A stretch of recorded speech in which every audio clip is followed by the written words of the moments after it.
Cuando hablamos de cáncer, lo primero que tienen todos que tener claro es la epidemiología. ¿Por qué es importante un cáncer respecto de otro? Por la epidemiología. Porque ustedes tienen que saber que en verdad existe cáncer de todo. Hay cáncer de todo. Cáncer de piel, de músculo, de hueso, de cerebro, prácticamente todos los tejidos. Pero algunos son más importantes que otros. En el caso del cáncer de mama, lo es. ¿Por qué, profe?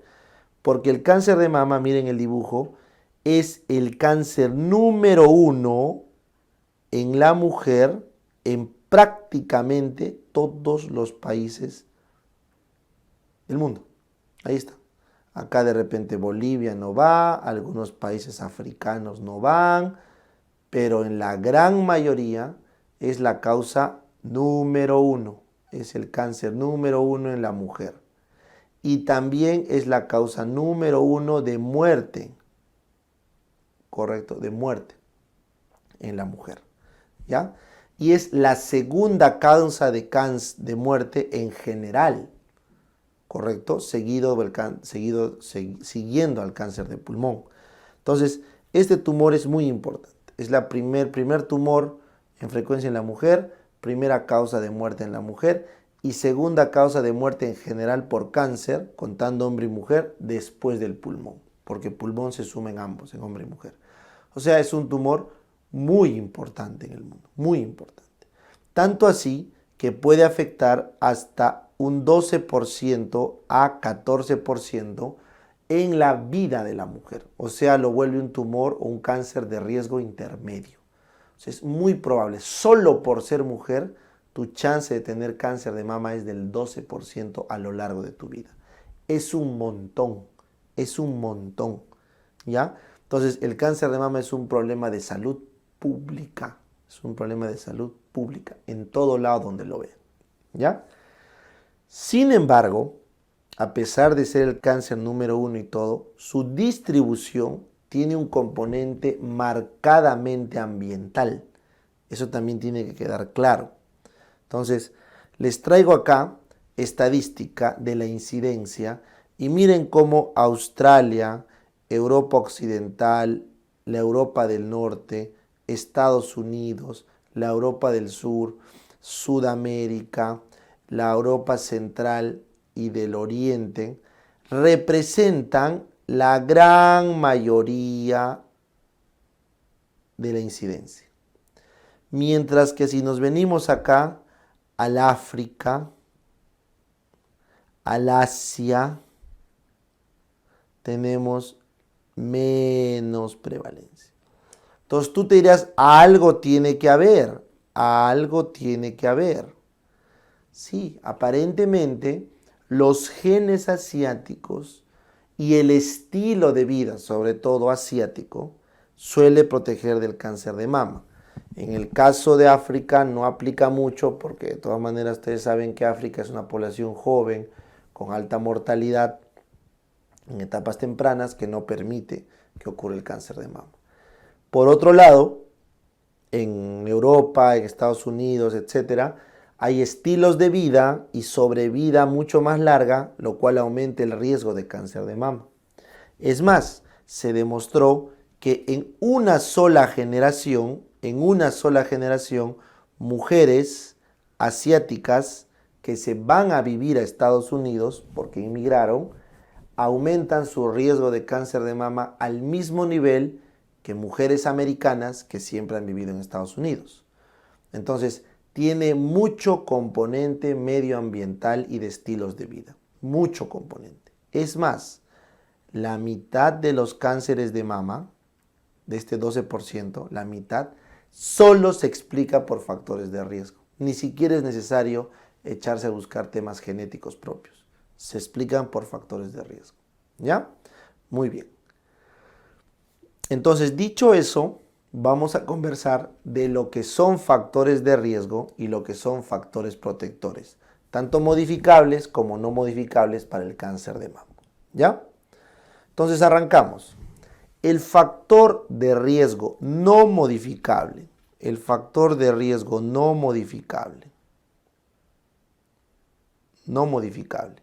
más importante, no modificable, más importante es la edad, 1, la edad, y 2, el sexo. Se ha visto que el cáncer de mama aumenta a medida que aumenta la edad. Concretamente, desde los 35 años en adelante, siendo el pico los 74 años. Y obviamente, ser mujer es factor de riesgo para cáncer de mama, porque tienen mucho más cáncer de mama que el varón. Pero ojo, el cáncer de mama también puede dar en varones. Solo que esos son los factores no modificables más importantes, ¿ya? Los más importantes, la edad y el sexo. Bien, por lo tanto, justifica hacer un screening a lo largo de toda la vida de la mujer, sí, pero lo que está claro es que siempre se va a hacer screening hasta el final. Lo que no está claro es a qué edad debería ser el screening, porque hay muchos falsos positivos que podrían dar lugar a cirugías no deseadas o no adecuadas. Entonces, si bien es cierto el riesgo arranca con la edad reproductiva, no sabemos exactamente en qué momento deberíamos empezar a preocuparnos. Pero ahorita vamos a conversar de eso. Lo primero que quería que quede claro es que la edad y el sexo son los factores no modificables más importantes. El siguiente son los genes que causan cáncer de mama. Entonces, los genes BRCA1 y BRCA2 son genes muy asociados a cáncer de mama y a cáncer de ovario. ¿Correcto? Entonces, el BRCA1 y el BRCA2, como le llamamos, son genes que generan cáncer de mama y cáncer de ovario, pero miren el dato, de herencia autosómica dominante y representan cerca del 5% de los casos de mama. Y las pacientes acá se consideran de alto riesgo. Y al ser de alto riesgo, requieren resonancia magnética y cirugía precoz para su manejo. Entonces, si una chica dice que tiene antecedentes de cáncer de mama y ovario en su familia y le hacemos genotipificación y sale el BRCA, entonces probablemente estamos frente a un cáncer de mama hereditario, así se llama, hereditario, de herencia autosómica dominante, donde tienen cáncer la mamá, la hija, la nieta, la bisnieta y así. Es hereditario, vertical. Pero esto solo supone el 5% de los cánceres de mama, o sea, es raro. Lo más probable es que un cáncer de mama sea no por problemas hereditarios. Pero si lo hubiera, esta chica, como lo que pasó con Angelina Jolie, pasa a ser a una de altísimo riesgo. ¿Y qué significa ser de alto riesgo, profe? Que desde muy temprana edad me vas a hacer screening con resonancia. Y desde antes de que me dé cáncer, me vas a operar, me vas a sacar las mamas profilácticamente. O inclusive van a sugerir una cirugía ovárica. Entonces, ese es el abordaje de una mujer de alto riesgo por estos genes. Hay más genes, hay más. Solamente estoy poniendo este porque es lo que está en las guías y lo que es más preguntado. ¿Ya? Bien. Siguiente. Los factores familiares y personales. Entonces, acá vamos a poner otros genes que no están bien conocidos todavía, de antecedentes de cáncer de mama familiar y personal. ¿Correcto? Entonces tú dirás, doctor, yo tengo un montón de hermanas, tías, pero solamente le ha dado cáncer a una. Y por ahí dicen que una tía lejana, una tía abuela tuvo cáncer. Entonces, cuando hay antecedente familiar, la tía familiar, pero de herencia autosómica recesiva, o sea, no sigue un patrón vertical, sino es un patrón horizontal salteado por generaciones, o la mujer ya tuvo cáncer en su propia historia de vida, ya tuvo cáncer, entonces pasamos al factor genético, se llama. Entonces, el famoso cáncer familiar de mama y ovario. Este es el famoso síndrome de cáncer familiar de mama y ovario, donde tías, hermanas, primas tienen cáncer de mama y o de ovario, pero no tienen BRCA, pero sí tienen genes, ¿correcto? Entonces, esto también es un factor de riesgo importante. Puede duplicar el riesgo en vida de las personas, ¿ya?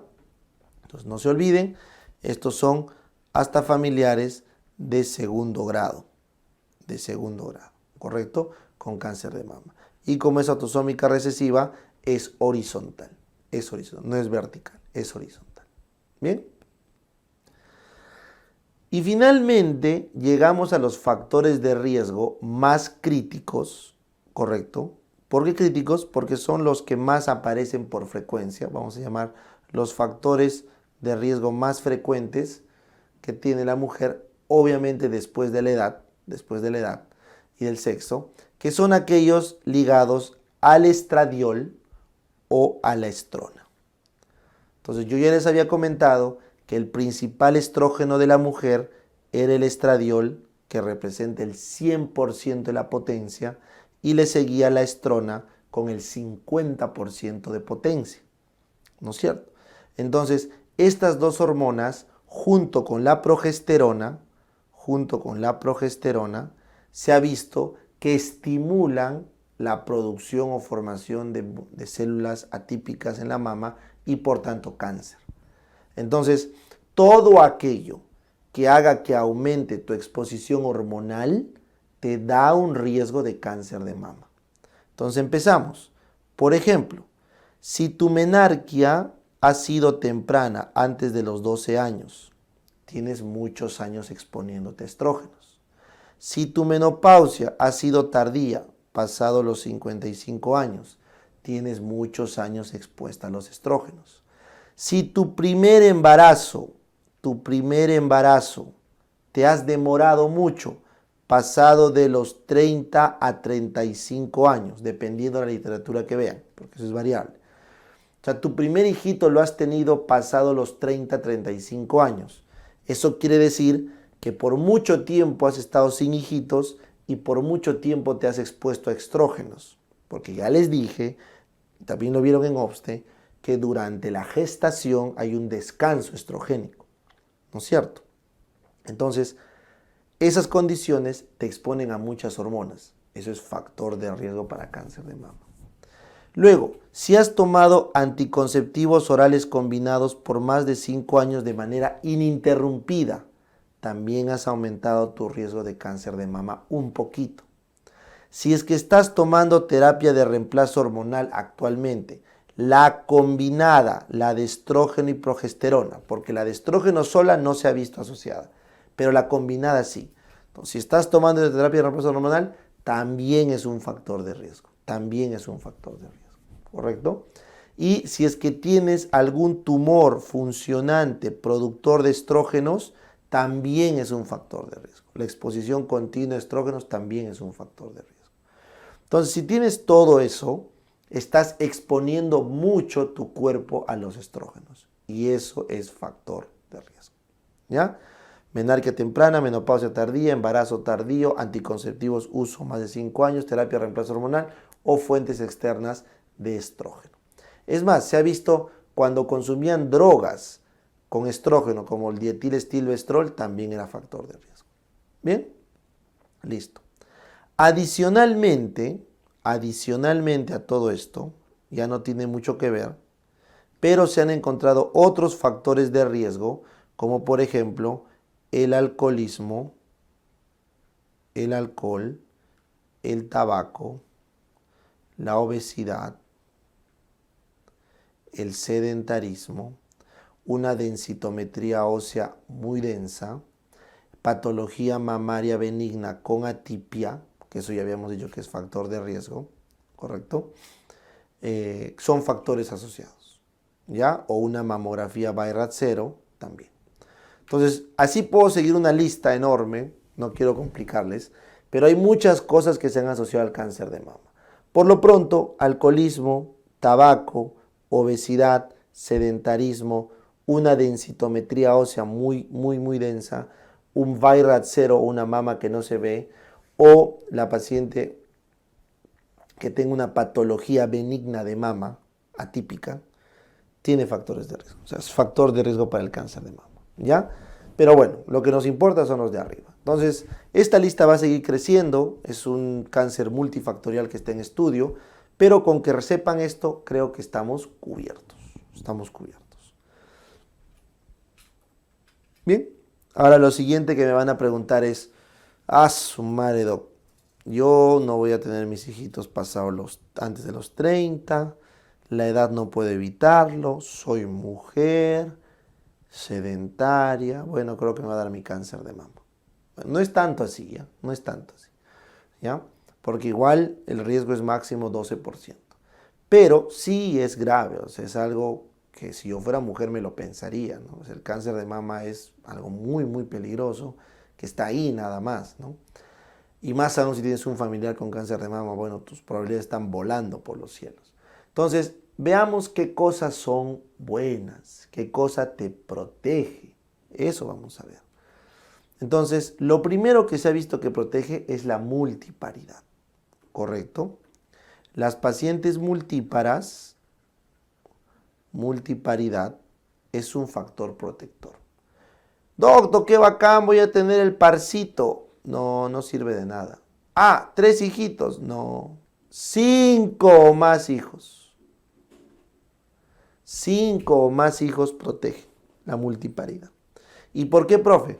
Porque recuerda, con cada hijo tú tienes con cada hijo tú tienes tus 9 meses de gestación, ¿no es cierto? ¿Ya? No, te vamos a poner 40 semanas. Ya está, promedio, ¿no es cierto?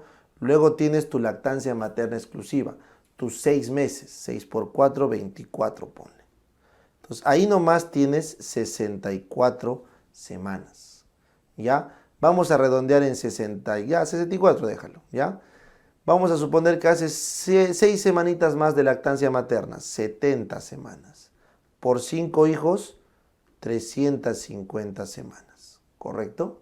Entonces, si lo divides eso entre los meses, ¿correcto? Entre 4 te salen más o menos 80 meses. Si lo divides entre los años, sería 6 años más o menos, ¿no? 6, 7 años. Estoy hablando 6 a 7 años de una etapa de vida fértil de los 50 menos 15, 50 años menos 15, son 5, 2, de 35 años, ¿correcto? Casi 7 años, un poco más, que viene a ser la cuarta parte, te has protegido. O sea, hasta un 25% de toda tu edad fértil te lo has pasado gestando o dando de lactar. Y eso supone un descanso para tu mamá, porque la gestación te hace descansar de los estrógenos y la lactancia protege del cáncer de mama. Entonces, ese 25% de tiempo que no estás con alta carga estrogénica, te estás protegiendo. Y por eso les decía, el humano es una especie altamente fértil, está hecho para reproducirse como conejo, ¿ya? Entonces, cuando se ha detenido esta reproducción por temas sociales y económicos, ha aumentado la tasa de cáncer de mama.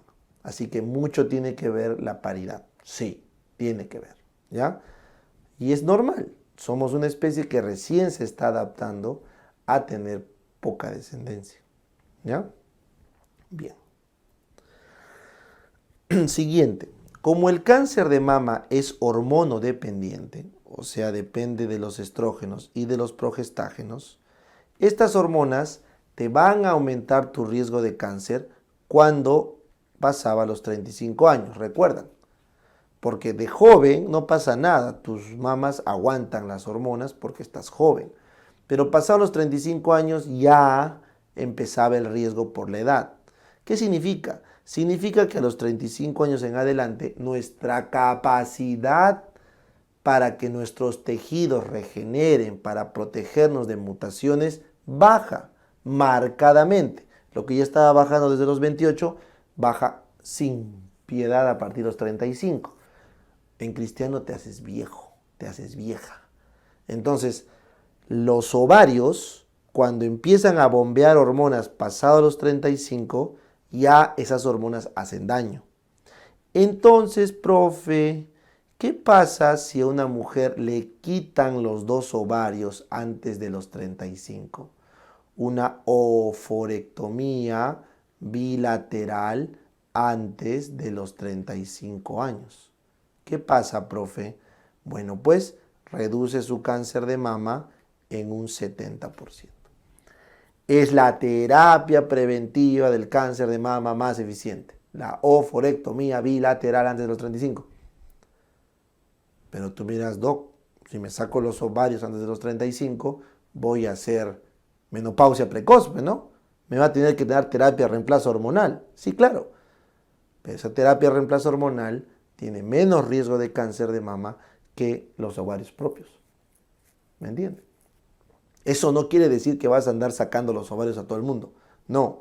Esto se ha visto, se ha demostrado en mujeres con tumores de ovario, cánceres de ovario o patología ovárica que requirieron la cirugía y, oh sorpresa, no hacen cáncer de mama. Entonces, eso tienen que saber, que la medida preventiva de protección más eficiente es la oforectomía bilateral a temprana edad. ¿Ya? Bien. Bueno, doc, no me voy a sacar los ovarios, bueno, no, para nada. Entonces, ¿qué me queda? Ejercicio. Ejercicio. Se ha visto que el ejercicio aeróbico, por lo menos 3 veces por semana, puede proteger en un 10 a 20% el cáncer de mama. Ahí está, tu pilates, tu jogging, tu crossfit, lo que quieras. Bien, ¿qué más? Lactancia materna exclusiva. Por más de 16 meses se ha visto que protege del cáncer de mama. ¿La mama para qué está, doctor? Para lactar. Para eso tenemos mamas, los mamíferos, para lactar, para la cría. Acuérdense, esa es la función de la mama. Entonces, si la mama le da su función, no va a ser cáncer.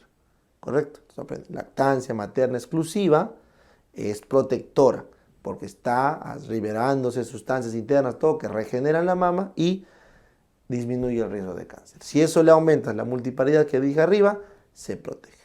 ¿Ya? ¿Qué más? Dieta. La dieta occidental, todo sintético, grasas, bla, bla, todo el rollo que ya conocemos, es factor de riesgo. Mientras que los chinitos, los asiáticos que comen puro pasto, ¿no has visto? El chifa, la mitad es arroz, la mitad es pasto, pues, ¿no es cierto? Ya le ponen pollo para que haga algo de proteína. Pero la dieta mediterráneas, altas en granos, altas en vegetales, en frutas, cuida. Entonces la dieta, una dieta mediterránea o alta en vegetales y frutas, protege del cáncer de mama. ¿Correcto? Protege. Entonces, no quiere decir que por comer grasa te va a dar cáncer. Sáquense eso de la cabeza. Tampoco quiere decir que porque te llenes de verduras nunca vas a hacer cáncer. Tampoco es así. Pero si tú vas sumando los factores protectores, los vas sumando, al final tienes lo que ocurrió en Asia. Entonces, por eso yo les hago una pregunta bien simple para que se acuerden de esto. ¿Dónde es más frecuente el cáncer? ¿En la ciudad o en el campo? En la ciudad. ¿Por qué no en el campo? Porque en el campo la mujer tiene un montón de hijos, por lo tanto tiene un montón de meses de lactancia. En el campo tiene que trabajar porque si no trabaja no come. Todos los días va a trabajar, camina kilómetros de kilómetros pastando al ganado o en la chacra y finalmente no tiene plata para una dieta occidental. A las justas comen carne 2 veces por semana. Todo el resto es granos, fruta. Entonces, esa vida del humano normal, del humano cuando éramos evolutivamente más simples, ¿no es cierto? Eso pues no da cáncer. Pero la vida del humano actual, correcto, moderno, sí da cáncer. Y no solo de mama, también de pulmón, de colon, de próstata, y así puedo seguir. Entonces recuerden, los factores protectores en el cáncer de mama son bastante relacionados a la vida rural y los factores de riesgo a la vida urbana. ¿Ya? Sencillo. Bien, entonces dicho eso, lo siguiente que nos queda es conversar sobre el cáncer propiamente dicho, ¿correcto? O sea, ya sobre la parte patológica, sobre lo tangible, ¿ya? Lo tangible. Entonces, ahora vamos a ver la histología. Entonces, yo les dije que había que estudiar la unidad ductolobulillar terminal, ¿no? ¿Recuerdan? La unidad ductolobulillar terminal, que estaba conformado por sus ductos extralobuliliares, el ducto intralobulillar, el acino y el estroma intralobulillar. Todo ese componente. Entonces, dependiendo dónde esté alojado el cáncer, tendremos los dos tipos histológicos. Si está alojado en el ducto, en cualquier parte, es el famoso carcinoma ductal, que representa alrededor del 80% de los cánceres.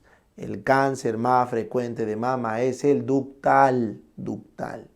Y como ves la foto, ahí la tienes bien clara. Vamos a ponerle un zoom. Ese redondeado es el ducto, ahí está.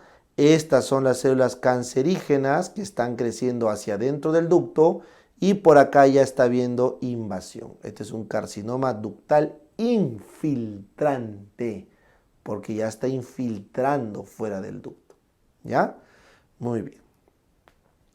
Pero hay otro grupo de cánceres que ocurren en el lobulillo, exactamente en el acino.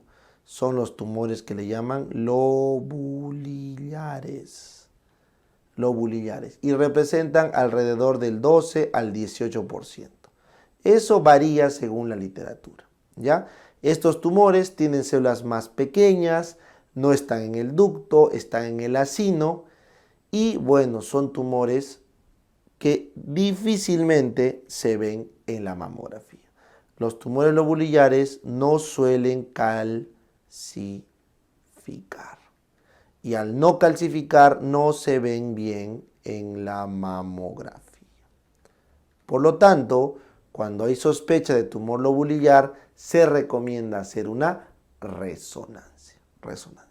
Antiguamente se creía que los tumores lobulillares eran de peor pronóstico que los ductales, pero ya no se llegó a esa conclusión, ¿ya? Entonces, por obvias razones, el ductal sí calcifica y por lo tanto, si calcifica, es más fácil de encontrarlo en la mamografía.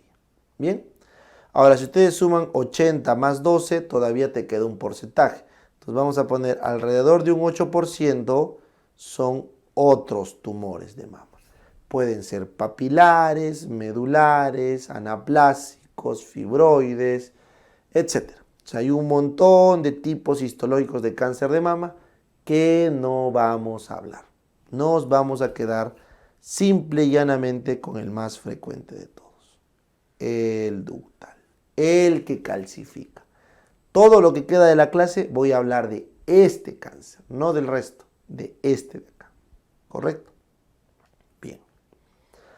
Sin embargo, desde hace ya muchos años, la clasificación histológica no es suficiente. No basta con la clasificación histológica para hablar de pronóstico, no basta. Entonces necesitamos una clasificación más compleja. Y esa clasificación más compleja vino de la mano de la inmunohistoquímica. ¿Correcto? Entonces la inmunohistoquímica nos ha permitido encontrar dos estructuras críticas que cambiaron la historia del cáncer de mama. ¿Cuáles son? El receptor de estrógeno en los tumores y el receptor ER2 de factor de crecimiento ER2 neu. ¿Ya? Entonces voy a hacer un zoom a esta imagen. Una célula normal, en este caso mamaria, tiene una respuesta positiva a los estrógenos si es que tiene este receptor. Este receptor estrogénico, como ves acá, viaja al núcleo y en el núcleo activa factores de transcripción para expresar genes que tienen que ver con la progresión celular, la proliferación, la inmortalidad celular y la invasión. Entonces, los tumores con receptores de estrógeno, los receptores de estrógeno favorecen genes tumorales, ¿ya? Sin embargo, esta misma vía estrogénica también puede hacerse a través del receptor celular citoplasmático de membrana ER2. Este receptor ER2 fija un factor de crecimiento, el factor de crecimiento ER2-neu. Ese factor de crecimiento activa una cascada Ras-MAP quinasa y esta cascada Ras-MAP quinasa activa los mismos genes que el estrógeno. Entonces existen al menos demostrado dos vías de la activación de los tumores mamarios. Y por si fuera poco, el estrógeno tiene una actividad, ¿correcto? Esto que están viendo acá es la actividad nuclear, o sea, el estrógeno que se mete al núcleo, ya les dije. Y según esta foto del estudio que les traigo, existe también una actividad no genómica que aparentemente es la misma que el ER2. Entonces, en resumidas cuentas, recibir estrógenos o recibir factores de crecimiento de la vía ER2 favorecen los genes proliferativos del cáncer de mama. Por lo tanto, oh sorpresa, si yo invento fármacos que bloqueen a los estrógenos o a sus receptores o a la vía del ER2, ¿qué va a pasar? Voy a bloquear el cáncer. Es lógico. Entonces yo bloqueo la progresión a cáncer bloqueando los receptores de estrógeno y de ER2. ¿Ya? Algo similar se ha visto con la progesterona. También se ha visto que los receptores de progesterona favorecen factores de crecimiento oncológicos. Entonces, con toda esa explicación, los patólogos en la inmunistoquímica clasificaron a los tumores que tienen receptores de estrógeno y de progesterona bien marcados, los llaman luminal A. Luminal A. Y si el receptor de estrógeno es bien marcado, pero el de progesterona es parcialmente marcado, le llaman luminal B. ¿Correcto? ¿Por qué? Porque el luminal A es un tumor mucho más maduro. ¿Por qué, doctor, maduro? Porque está expresando los receptores típicos de una célula madura, estrógeno y progesterona. ¿Ya? Y el luminal B es un tumor menos maduro, no estoy diciendo inmaduro, menos maduro, porque expresa estrógenos, pero no expresa completamente progestágenos. ¿Ya? Luego se dieron cuenta de otra cosa. Se dieron cuenta que el receptor ER2, este que estás viendo acá, el ER2, era un factor de crecimiento de mal pronóstico, o sea que se expresaba en células inmaduras, porque en el luminal B se expresa el ER2 de forma parcial, mientras que en el maduro completo no se expresa el ER2, no se expresa. Entonces, quedó para la historia la clasificación famosa del luminal A, aquel tejido maduro que tiene receptores hormonales bien potentes, pero no tiene receptor de crecimiento ER2, el luminal A. Como es un tumor maduro, su Ki, correcto, su Ki es el indicador de replicación, es bajo, es menos de 14. Su Ki es menos de 14. Entonces, este es un tumor de buen pronóstico. ¿Correcto? En cambio, el luminal B, que tiene receptores hormonales parciales para progesterona y ya está mostrando ER2, que es de inmadurez, su Ki es más de 14, o sea, tiene alta replicación. Por lo tanto, acá su pronóstico no es tan bueno. Igual es maduro, pero no es tan bueno. Finalmente, tenemos los receptores ER2 simples a secas. Esos son inmaduros, ¿correcto? Porque no tienen receptores hormonales para nada y solo tienen la expresión del ER2, que es un factor de mal pronóstico, pero que por lo menos tiene tratamiento. Entonces estos tumores, bueno, pues tienen un pronóstico un poquito complicado. Y finalmente, los que son muy inmaduros, son los tumores basales o triple negativos. Los basales o triple negativos no tienen receptores hormonales ni tampoco han expresado el ER2. Son demasiado inmaduros, anaplásicos, y estos son los de peor pronóstico. Son los de peor pronóstico. ¿Por qué? Porque simplemente estos tumores, al no tener receptores hormonales ni de ER2, no voy a tener ningún tratamiento que ofrecerles más que quimioterapia. Entonces van a ir mal. Son muy inmaduros. ¿Listo? Bien.